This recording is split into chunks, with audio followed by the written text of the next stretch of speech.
Okay, today I'm going to be showing you the magnifying transmitter in the dark. Okay, so I have been working on the magnifying transmitter all day long, and I've actually decided to tune it to a different frequency. This frequency being 168 kilocycles, or 168,000 hertz.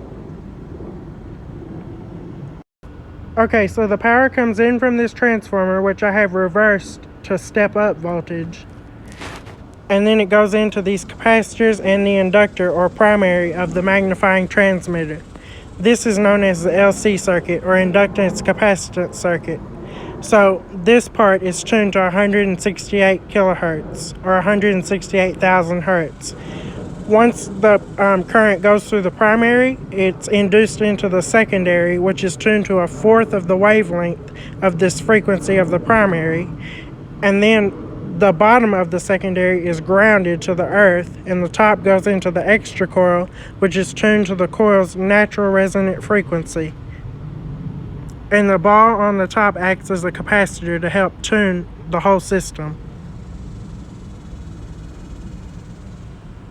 So if anybody wants to build a coil that is tuned to 168 kilohertz, you will receive my electricity as long as the coil is connected to the ground somehow.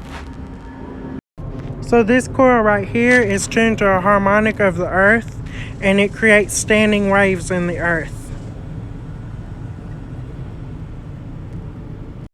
If you've ever heard of standing waves in a string, this coil creates standing waves in the earth. So there are nodal points. Okay, this is a correction of something I said earlier. If you want to receive the electricity from this coil, you must wind a coil a fourth of the wavelength of 168 kilohertz. Okay, if the coil is working very well, the neon light bulbs should not light up all around me in the air because all the electricity will be going into the ground. Okay, now I'm going to throw the switches.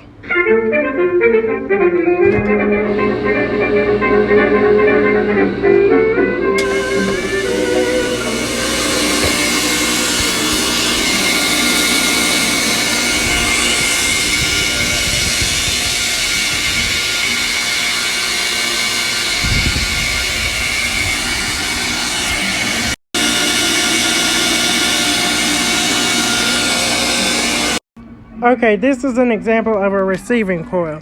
So this length of wire needs to be a fourth of the wavelength of 168 kilohertz. This is your secondary. Make sure you ground the bottom of the receiving coil.